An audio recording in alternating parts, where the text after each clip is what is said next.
Renting in Vancouver is, well, complicated. Renting in Vancouver works differently than just about any other market, and that makes securing a rental here in Vancouver extremely challenging. If you aren't aware of how a rental market works, then moving to Vancouver is going to be a complete and unmitigated disaster. Keep in mind that understanding our rental market is important even if you're intending on purchasing in the long run, because everyone, when they're moving to Vancouver, is going to need to rent even for a very short time. And I'm going to explain exactly what I mean in this video. In fact, this video is all about helping you understand Vancouver's rental market. And this is the only video, the only guide that you're going to need all about Vancouver's rental market. We're going to get into the kind of housing you're going to find, how much it's going to cost you, but more importantly, how you can find it and secure it and not get scammed in the process. And all of this is updated for 2025. Let's get into it right now.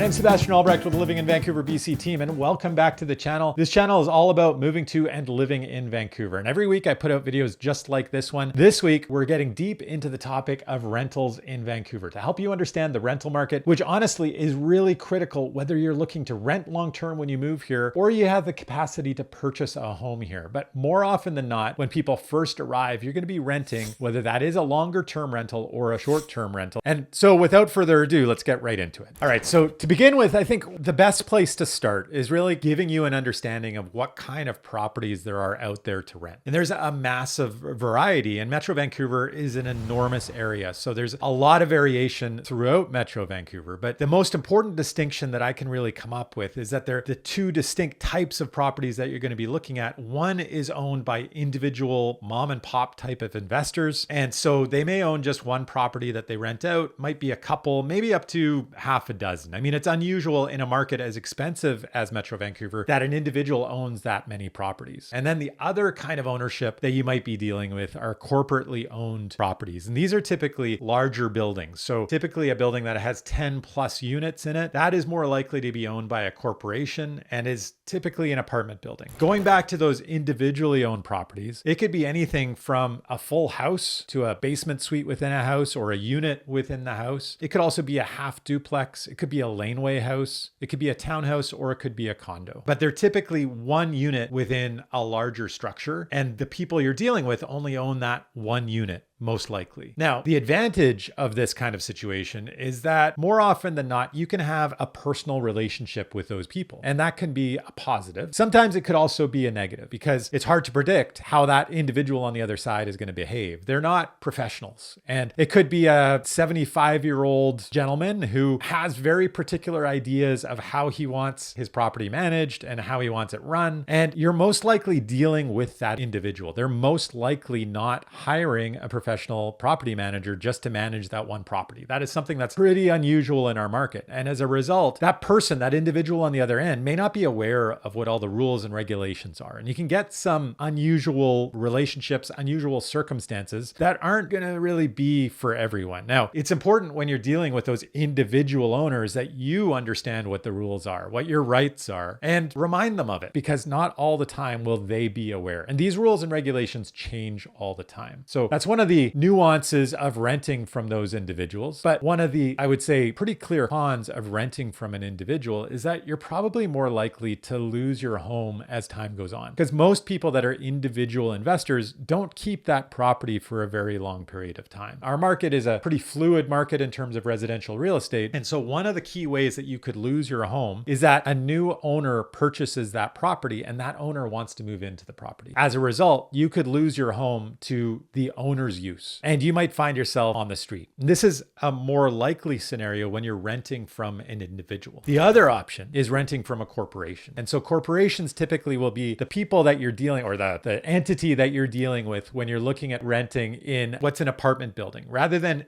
them only owning one unit in a larger structure, they own the whole structure and then they rent out all of the units within it. And it might be that they own a house that might have 4, 5, 6 units within it. That's a little less common in our market, that would be a corporation. But what's more common is if it's a rental building. And so an apartment building that you might find in Kitsilano or in the West End is more likely to be owned by a larger corporation. And then it's more likely to be professionally managed. And as a result, they are most likely going to be following the rules more closely. And they're going to be aware of what their rights are and what your rights are. And they're less likely to overstep those because they can get in a lot of trouble. And there's very strict rules about what you're allowed to do as a landlord, specifically in Metro Vancouver and British Columbia generally. And so you might find that it's a little easier to deal with a corporation. Now, part of the downside is that typically, up until fairly recently, these corporately owned rentals tend to be the older buildings. They tended to have been built in the 60s, 70s, maybe 80s, and they're more likely to have shared laundry. They're less likely to be sort of modern buildings. They might have single pane windows. Rents, though, typically because they are older, will also often just be at the lower end. So these corporately owned properties, though, as much as I said they can be older buildings, they're actually now in the last 5 years or so, there are more and more of these purpose-built rental buildings that are owned by corporations being built throughout Metro Vancouver. There's more incentives for developers to build these. There's less of a market for condos to be built and sold to end users who are going to be buying property. And so you are seeing, as much as these traditionally have been older buildings, now we're seeing a whole slew of newer buildings being built for the purpose of renting. And so you're going to find these throughout Metro Vancouver as well. But of course, because these are newer buildings, these are going to be much more expensive. They're going to be probably more expensive than a lot of the individually owned condo units that are for rent in the market, because those are typically a little bit older. And so when you're dealing with the individual owners, more likely that, especially when they're in condo buildings, more likely they're in newer buildings where you have not shared laundry, but you have in-suite laundry, and you probably have a parking stall, and you might have some kind of amenities. But then of course your rents are higher as well. Going back to those corporately owned properties, you're much less likely to be evicted because of the owner's use. I mean, it's a corporation. They can't argue that they're moving into the property. But what does happen a little more commonly with these corporately owned properties than with the individually owned properties is that you could be rent evicted. And this is a very challenging process for the landlord to go through. It's not very easy. They have to get approval from the landlord tenancy branch. They're required to give you 4 months notice and then the last month free. It's happening much less commonly these days than it used to be, especially as our real estate market is a little bit softer. There's no intense pressure for this to happen. So just something to keep in mind when you're looking at the differences between the different types of rental properties that are out there. The other thing to be aware of in our market, and this isn't specific to Vancouver really, but we do have a very distinct category of short-term rentals, and then we have a very distinct category of long-term rentals. And this is even more the case in recent years as there's greater restrictions and legislation around what can be a short-term rental. So there aren't that many short-term rentals in our market that are nightly rentals in the city of Vancouver specifically and in the surrounding municipalities. Most of these municipalities are putting really strict restrictions on how long they want these units to be rented. It's much less likely that you're going to find a condo as an example. There's very few stratas that allow short-term rentals. It's much more likely that you might find a unit within a house that allows short-term rentals. But even then, a lot of these short-term rentals aren't nightly rentals, but actually sort of in the 1 month to 3 month range. And that's what I would categorize as a short-term rental. These short-term rentals, the rents are, everything is included. So you get all the furniture, it's going to be furnished. You don't need to bring your own. And also utilities are typically going to be included. So whether that is,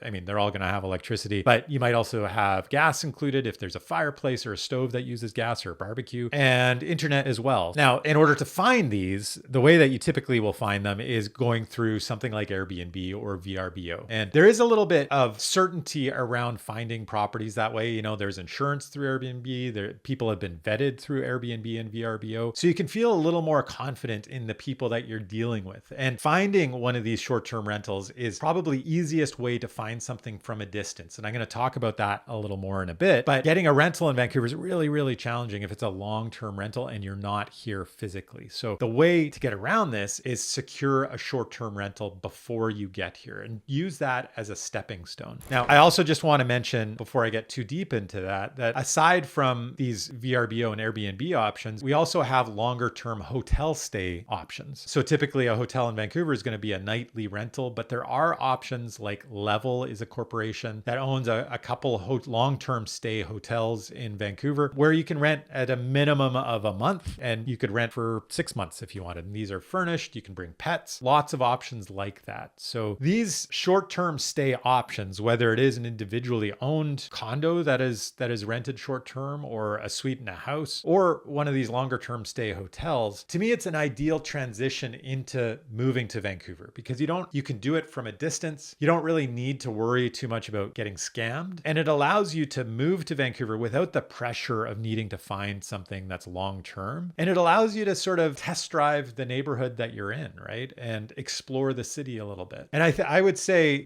my advice typically when people are moving here is arrange something like a short-term rental for at least the first month, even if it's just a backup. But ideally, anywhere in that 1 month to 3 month range. And that's whether or not you're looking for a long-term rent or whether you're looking to purchase here. And especially if you're looking to purchase, these short-term rentals are a really critical aspect that will relieve all kinds of pressure because there is so much complexity to spending so much money on a home in Metro Vancouver when you're moving from somewhere else. So give yourself a bit of a break, find a short-term rental. It'll create some certainty and it will relieve a lot of the pressure. And it's really an easy transition because you don't need any of your stuff. You can just settle into that short-term rental. It's furnished. You have nothing to worry about. And then you begin the process of really seriously looking for a home from there. And so if you are moving to Metro Vancouver and you're thinking of buying a home, of course, I can help you find that home. I'm a real estate agent that has helped hundreds of families move to Metro Vancouver, find the right neighborhood, and purchase the right home. I can help you and your family as well. Whenever you're ready, be sure to reach out. My contact information is right there on the screen. But for now, let's get back to the video. All right. And of course, there's the short-term option, but there's also the more traditional long-term option. And I categorize anything greater than 6 months as being a long-term option. And there's more and more long-term options in our market. So in fact, in the middle of 2025, which is where we find ourselves right now, it's probably one of the weakest, the softest rental markets that we've had in much of my lifetime. I'd say probably in the last 25 years or so. And for most of the last 25 years, our market has hovered around that 1% vacancy rate. Today, looking at the city of Vancouver, we're close to about 3% vacancy. The vacancy rate is the highest, really,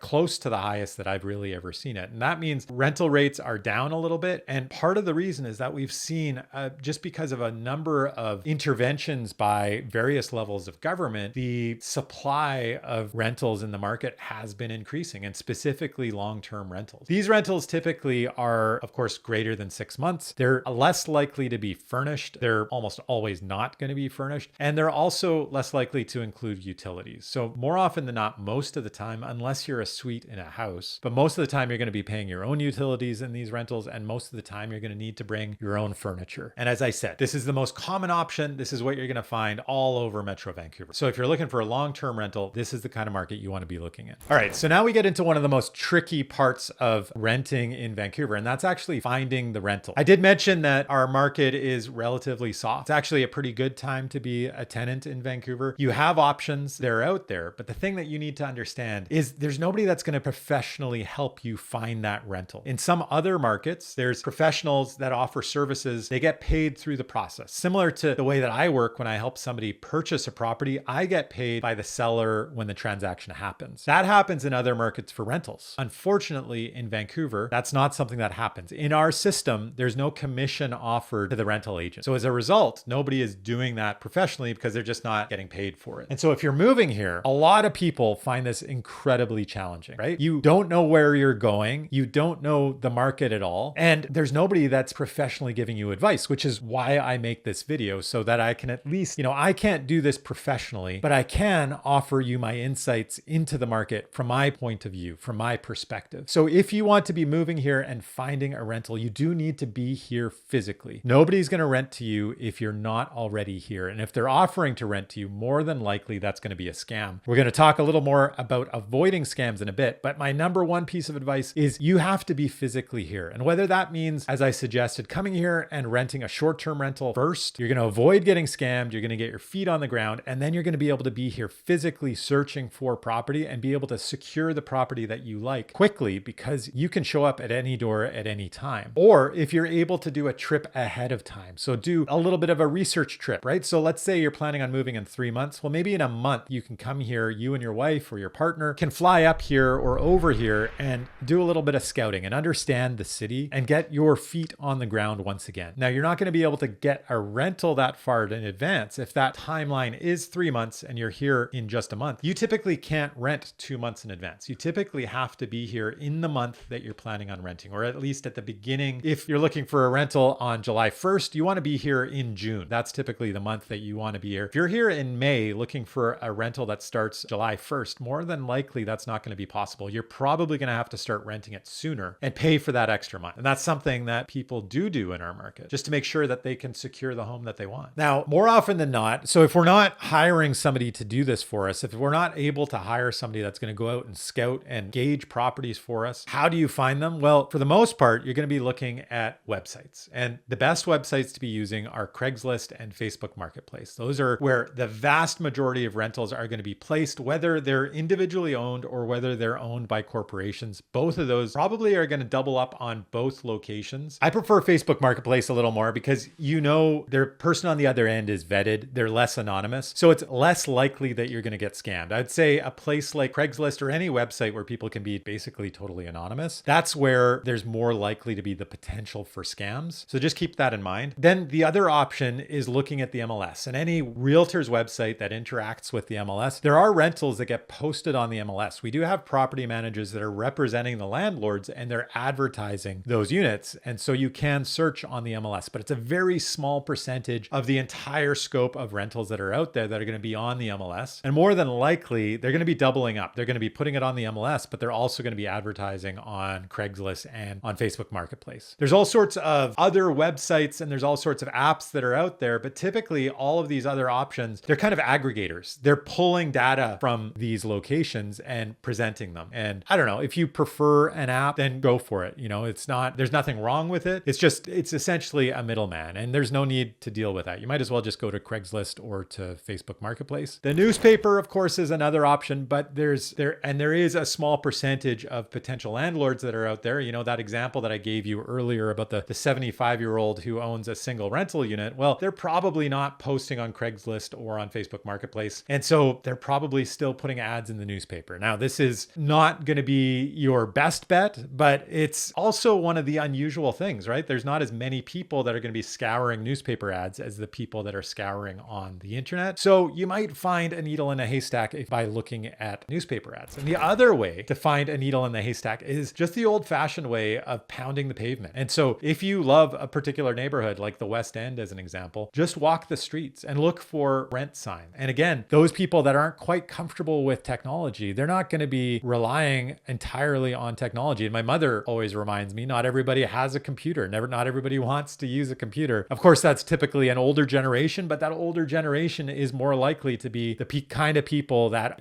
own those individual small buildings or individual units. And so just pounding the pavement, exploring a neighborhood is kind of like a secret weapon in finding a rental in what, even when the market is soft, is still a pretty challenging rental market. And the other thing that I want you to keep in mind is also accessing property managers. And as I said, property managers exist in our market. It is a type of real estate license that we have in our market. And there are people who hire property managers to manage their properties. It's more likely that they represent large corporations that own entire buildings, but there are investors that own units throughout Metro Vancouver that hire property managers. So reaching out to property managers isn't a bad idea, but just keep in mind that property manager doesn't work for you. They work for the landlord, and they're not going to scour the entire market for the best fit for you. No, what they're going to do is they're going to look at the stable of properties that they manage. If you approach them and they manage 150 units, well, they're going to tell you yes or no whether they have a property within those 150 units that might suit you or not. So you can't just go to one property manager and expect that they're going to help you find the best property that's out there. You're going to want to go to dozens and dozens of different property managers, reach out to them, talk to them, call them. And that's another sort of extra step that you could take rather than just looking at websites. And you might get into something faster that way. You might get a better property. You might get a better deal by doing that. But it is a lot of legwork. It's a lot of effort, but it is a way that you can get an advantage over other people that are looking for rentals in our market. So now let's talk about cost. What does it cost to rent in Metro Vancouver? And I'm sure if you're looking at moving here from somewhere else, or if you are already here, you already know just how expensive our market is. And that's true whether you're looking to buy or you're looking to rent. The reality of renting is that the highest cost is really in the downtown core. It's in the areas that are most proximal to the downtown core where land is most expensive, and thus the cost of owning real estate is most expensive, and thus the cost of renting that out is also the most expensive. But in recent years, it's also become really increasingly expensive, not just in that core center, but also in the areas that are most convenient outside of that core center and that have the quickest connection to that core. So we're seeing really dramatic rises in rental rates in areas that are really close to a SkyTrain station, that are really walkable, that generally have a positive reputation, and where a whole lot of development is happening. And where that development is happening is typically where you're going to find a lot of rentals. So I'm going to put up a chart basically comparing a couple of different marketplaces. And so you have an idea of the differences in rents from studios right through to 3 bedrooms. This information is taken from CMHC. It's the best source that I can find. Unfortunately, the most recent data that they have is from October 2024. Nothing more recent. And the market has softened up a little bit in the last 6 months or so. So I'd expect these rates to be lower than they are. I would also point out that these rates typically represent corporate landlords, apartment buildings rather than individual landlords. And these rates typically are a little bit below what you're normally going to find as a total average. But I do find CMHC's data is the most accurate and the best source that I can really find. There's other stuff out there, but they really only aggregate their own data, the rentals that they advertise on their own website, which I don't think is terribly useful. So I like CMHC data. We're looking at, for downtown, as I said, this is where you're going to find rates are most expensive. But what I find interesting when you compare downtown to Mount Pleasant, both areas in the city of Vancouver, then Metrotown, that's dense area of the city of Burnaby. The city of Burnaby, incidentally, is the second most expensive rental market in the entire country, second or third. So unsurprising at the rates there. And then we step down to Surrey. And Surrey is pretty much one of the more affordable suburbs of the city of Vancouver. It has massive development that is happening. It is a huge area. In fact, very soon it's going to surpass Vancouver's population. The city of Vancouver is going to be surpassed by the city of Surrey in total population in just a few years because of the amount of development and the space that they have. But what I find interesting is that if you're looking for a studio, if you're looking at the smaller unit, the difference in value isn't all that big until really you get out into Surrey. But if you look at the rate of downtown to Mount Pleasant, even to Metrotown for a studio apartment, and really even for a 1-bedroom, the differences aren't enormous. And when you're looking at where you want to live in Metro Vancouver, you do want to put in the full cost of living in a certain place. So obviously your rent is going to play a part of it, but also what about the value of your time and the cost of commuting? And if you live in downtown Vancouver and you're actually working there and you're paying $17.83 per month to get a studio, is it worth saving $250 to live all the way out in Surrey, where it might take you almost an hour to commute into the city and it's going to cost you considerable amount of money, especially if it's a car? It's not going to be that much money, of course, if just taking transit in and you live on the SkyTrain, that's great. The other thing about Surrey, these numbers for Surrey that I want to point out, is there's more expensive and less expensive areas in Surrey. And this is just aggregated for the entire city. So this, there's going to be some a little less expensive, but the areas that are most convenient and newer buildings are going to be more than this. But the other thing I want to point out is the vast difference in the rental rates when you get into larger units. Downtown core, a 3-bedroom is typically an average of $4,800, almost $5,000 a month, where you go all the way out to Surrey and you're looking at just under $2,000 a month. I mean, what is that? 2.5 times the cost to live in downtown Vancouver. This is where it becomes pretty obvious what the right answer is if you're limited budget, right? And most of us are. And this is another reason why you see so many families move outside of the city of Vancouver, because the cost of owning or renting family-sized units is really extraordinary. And so paying $5,000 a month may not be worth it for a lot of people. And they might decide to move out to Surrey or out to Coquitlam or out to Mission, where the rates for rentals are going to be considerably lower. But I think it's really interesting to me that the smaller units, the price difference is much closer. And this would be a much more difficult decision if you're budget conscious. What makes sense for you? And you're going to have to figure that out for yourself. What will, do you want the location or do you want to save a couple $100s? Okay, so what about the secrets of securing a rental? Yes, I did say that Vancouver's rental market is a bit soft these days, but even in a soft market, I mean, the vacancy rate is 2.5 to 3%. That still means 97% of properties for rent are actually rented, and there's very limited supply that's out there. And there is still competition. We live in a very desirable city, and there's always people moving here. So if you want to find the best property, the best value, and a bit of a deal, you're going to want to stand out in some ways. And so how do you stand out? Well, I would say approach it like a job interview, like you're trying to find your ideal job. You always want to present well. You always want to be professional. And that includes the way that you communicate with people. And that includes the way that you present yourself. So dress well, be on time, time, respond promptly, be eager, be friendly. When you show up, have a list of references, have an introductory letter. If it's you and more people, maybe have a personalized photograph as well.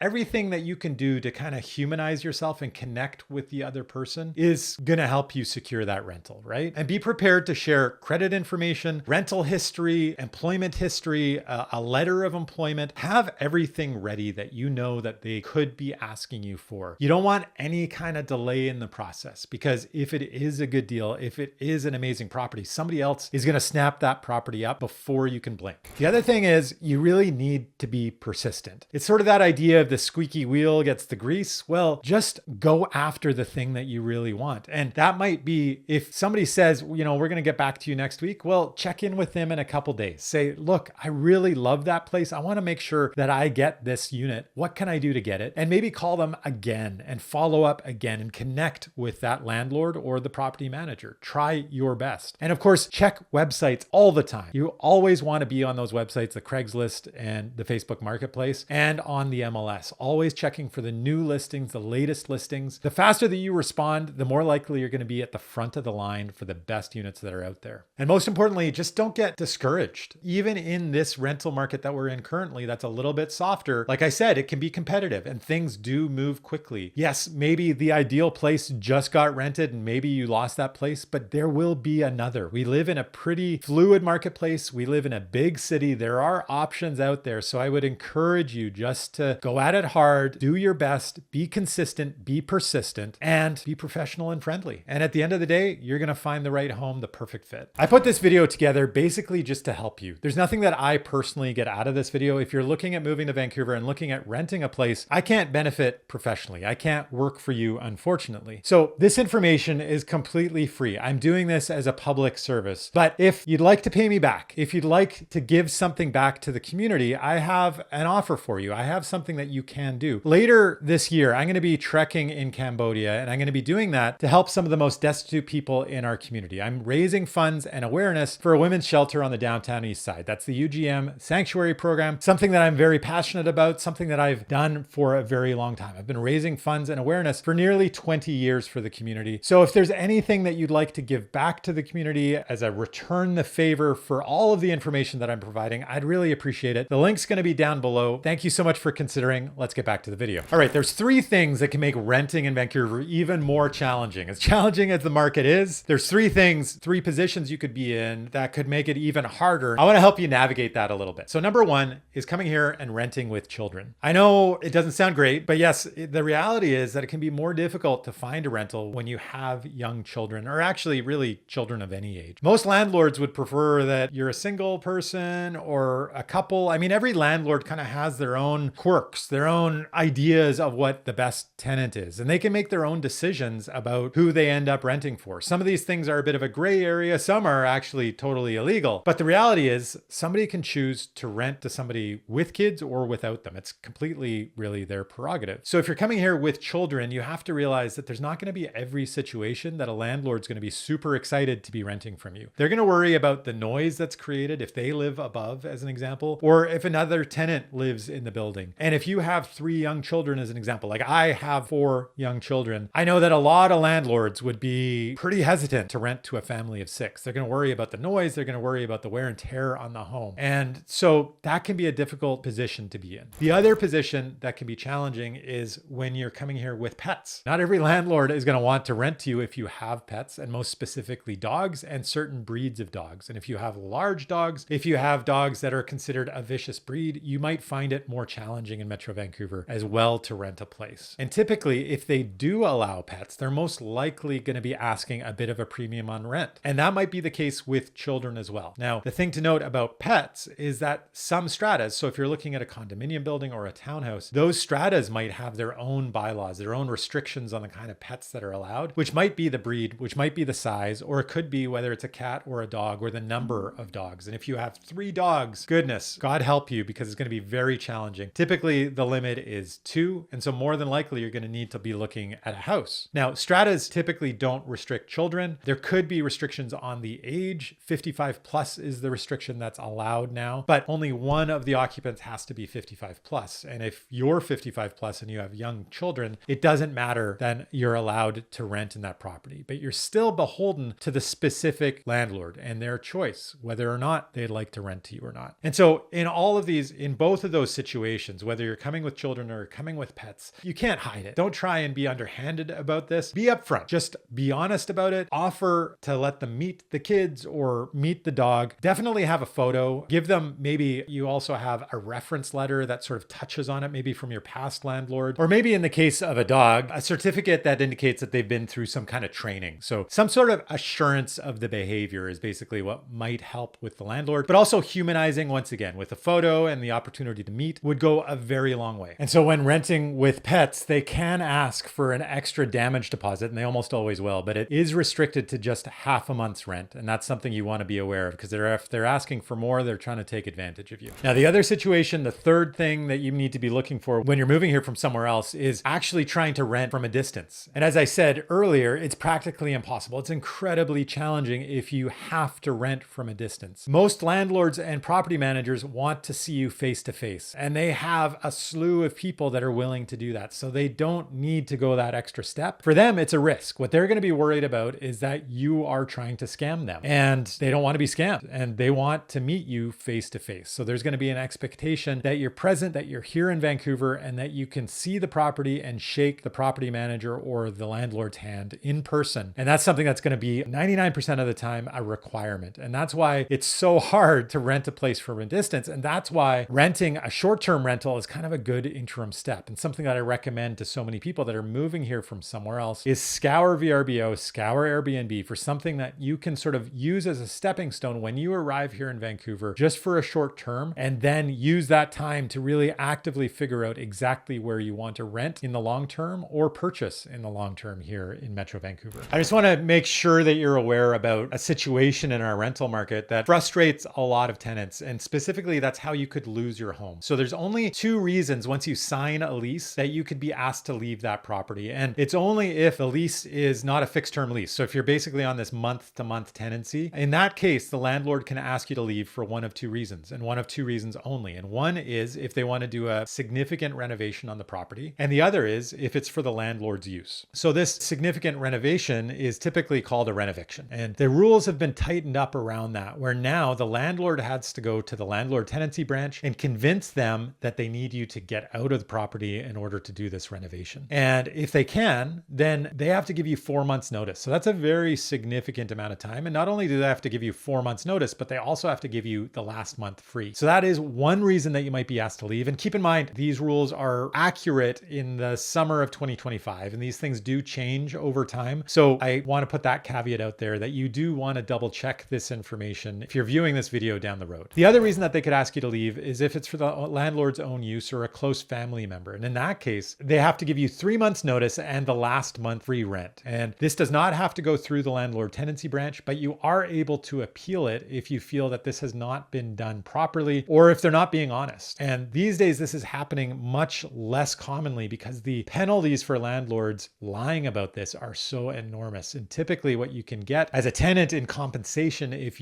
it's found that the landlord was not telling the truth, is somewhere in the neighborhood of 12 months rent back in cash. So if you're paying $3,000 a month, that would potentially be as much as $36,000, which is a pretty significant sum and would break most landlords. They do not want to play that game. And so more often than not, they are telling the truth, but it is something to keep in mind. These are the two main reasons that you might lose your home over time. The renoviction one is a little more likely when you're renting from a corporation, and the landlord's use is a little more likely when you're renting from an individual landlord. And so both of these end up motivating tenants in the long run to feel like owning is something that they would like to do. Of course, it has to be within your financial capacity, but more often than not, this is something that's highly frustrating to people renting in British Columbia. Both of these ways of being pushed out of rentals. Okay, so now let's talk about some of the minutia around signing a lease and the things that you should know about it. Now, the first thing that you should know, I touched on it earlier, is that finding a rental is something that you typically only do in the month before the rental is to begin. So that's when landlords are typically looking, because a tenant only has to give a landlord 1 month notice that they're going to vacate. And that's typically how properties are vacated and where there's turnover in tenants. As a result, if you're looking for a rental 6 months in advance, you're not really going to have much luck or any luck, because no landlord is looking that far in advance. Within 1 month is most common, maybe within 2 months, but anything more than that is highly, highly unusual. So don't come here with that expectation. Expect if you need a place on July 1st, you want to be here at the very beginning of June, possibly the very last week of May, but definitely that first week of June in order to secure a place for the beginning of July. Now, the other thing to note is that the beginning of tenancies is typically the first of the month. And so the landlord is going to want you to start your tenancy on July 1st. Sometimes these tenancies begin in the middle of the month, and sometimes it is July 15th or the 15th of the month. I was talking to a client just the other day, and they were telling me they were having a really hard time because they wanted a tenancy to begin in the middle of the month. They didn't want to pay that extra half month, and they were just getting a resounding no from every single landlord that they approached. Every single landlord they approached wanted them on the first of the month. And then the landlords discovered how challenging the rental market was, and they ended up coming back to this potential tenant saying, hey, are you still looking? Okay, now we're going to consider the middle of the month. So the general preference of the landlords is that you begin your rental on the first of the month. And if that coincides with what you want, it's going to be easier for you to find the best values and the best kind of properties that are out there. The other thing to note is a landlord can request a half-month damage deposit. They can also request, if you have pets and if they're allowing pets, a half-month pet damage deposit. So that combines to a full month as a damage deposit, as well as the first month. So once you sign the lease, expect that you're going to be giving them a check for the first month and as well a check for the damage deposit. But that's basically all that they're allowed to ask for. So if there's more money that they're asking for, keep in mind that's a bit of a sign that there's something shady going on here. This might be a bit of a red flag. Also, you want to know that leases tend to be anywhere from 6 months to a year. But again, the preference of a landlord is that you sign a lease for a year period. And this is going to basically protect both of you, that there's nothing going to change for that year-long period and that you have this property secured. At the end of that 1 year term, let's say, which is most typical, the tenancy is automatically going to go month to month. And that's something that, you still have rights as a tenant. You don't necessarily need to renew to a lease, fixed term lease, but it might be in your interest and it might be in the landlord's interest as well. Keep in mind, for you as a tenant, if you do have a fixed term lease, you're not going to be able to get asked to leave for the landlord's use. And so that does protect you in a lot of ways, that you're not going to unexpectedly lose your home. If you are in month to month, that is where you're more likely to find you might be asked to move because the landlord sells to somebody who wants to move into the property. All right, so we talked all about where rentals are, what kind of properties are out there, how much they cost, and how you can find them and secure them. But now I want to talk a little bit about avoiding scams, because that is a part of our market. That is a reality of our market, unfortunately. And you, as somebody who's potentially moving here from somewhere else, are really the target because of the nuances of our rental market, because of the fact that nobody's professionally working this market and representing you as a potential tenant. And because it's so challenging to do this from a distance, you are the target. And so you need to be really, really aware. And if there's red flags, if you feel uncomfortable, you need to trust your gut and walk away from stuff. You're going to find it's almost impossible to rent from a distance. Please take my advice there. If it is too easy, if there are too many yeses, if they seem too desperate, that is a sign that it is a scam. Also, if you notice grainy photographs, it is clear that those photographs have been copied from somewhere else. And please be aware when somebody is using really, really bad photographs of a property. If they're not willing to show you through a property, if they're not willing to meet you at the property, those are all signs of a scam. So again, please trust your instincts, trust your gut, and avoid all of these red flags. I do not want you to get scammed. It can be incredibly heart-wrenching and